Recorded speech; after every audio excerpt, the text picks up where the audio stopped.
ಇವತ್ತು ಡಿಫ್ರೆಂಟ್ ಆದ spicy pepper masala ಮಾಡಿದ್ದೆ. ಇದನ್ನೊಂದ್ಸಲ ಟ್ರೈ ಮಾಡಿದ್ರೆ ಮತ್ತೆ ಮತ್ತೆ ಮಾಡ್ಕೊಂಡು ತಿಂತೀರಾ, ಅಷ್ಟು ರುಚಿಯಾಗಿತ್ತು.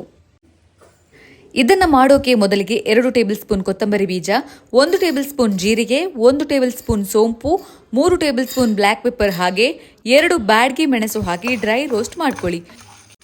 ಮಸಾಲ ಗೋಲ್ಡನ್ ಕಲರ್ಗೆ ಟರ್ನ್ ಆದಮೇಲೆ ಮಿಕ್ಸಿ ಜಾರಿಗೆ ಹಾಕಿ ಈ ರೀತಿ ಪೌಡರ್ ಮಾಡ್ಕೊಳ್ಳಿ. ಈಗ ಒಂದು ಪ್ಯಾನ್ಗೆ 3 ಟೇಬಲ್ ಸ್ಪೂನ್ ಆಯಿಲ್ ಹಾಕಿ, ಆಯಿಲ್ ಕಾದ ಮೇಲೆ ಡ್ರೈ ಸ್ಪೈಸಸ್ ಹಾಕಿ. ಈಗ 2 ಈರುಳ್ಳಿ ಹಾಕಿ ಚೆನ್ನಾಗಿ ಫ್ರೈ ಮಾಡಬೇಕು. ನಂತರ 1 ಟೇಬಲ್ ಸ್ಪೂನ್ ಶುಂಠಿ ಬೆಳ್ಳುಳ್ಳಿ ಪೇಸ್ಟ್ ಹಾಕಿ ಫ್ರೈ ಮಾಡಿ. ಈಗ ಹೆಚ್ಚಿರೋ 3 ಟೊಮೆಟೊ ಹಾಕೊಳ್ಳಿ. ಟೊಮೆಟೊ ಬೆಂದ ಮೇಲೆ ಉಪ್ಪು ಹಾಗೂ ಅರಿಶಿನ ಹಾಕಿ ಮಿಕ್ಸ್ ಮಾಡಿ. ಈಗ 500 ಗ್ರಾಂ ಚಿಕನ್ ಲೆಗ್ ಪೀಸ್ ಹಾಕ್ತಿದ್ದೀನಿ. ಈಗ ಸ್ವಲ್ಪ ನೀರು ಹಾಕಿ ಮುಚ್ಚಳ ಮುಚ್ಚಿಡಿ. 10 ನಿಮಿಷ ಆದಮೇಲೆ ಮುಚ್ಚಳ ತೆಗೆದು ನಾವು ಆಗಲೇ ರೆಡಿ ಮಾಡಿಟ್ಟ ಮಸಾಲ ಪೌಡರ್ನಿಂದ 2.5 ಟೇಬಲ್ ಸ್ಪೂನ್ ಮಸಾಲ ಹಾಕಿ ಚೆನ್ನಾಗಿ ಮಿಕ್ಸ್ ಮಾಡಿ. ನಂತರ ಕರಿಬೇವು ಸೊಪ್ಪು ಹಾಕಿ ಮತ್ತೆ ಬೇಯೋದಕ್ಕೆ ಬಿಡಿ. ಈಗ ಸ್ಪೈಸಿ ಚಿಕನ್ ಪೆಪ್ಪರ್ ಮಸಾಲ ರೆಡಿಯಾಗಿದೆ. ಇದರ ಮೇಲೆ ಕೊತ್ತಂಬರಿ ಸೊಪ್ಪು ಉದುರಿಸಿದ್ರೆ ಆಯಿತು. ನೀವು ಈ ರೆಸಿಪಿ ಟ್ರೈ ಮಾಡಿ. ಡೀಟೇಲ್ಡ್ ರೆಸಿಪಿ ಕ್ಯಾಪ್ಷನ್ನಲ್ಲಿದೆ, ಚೆಕ್ ಮಾಡಿ.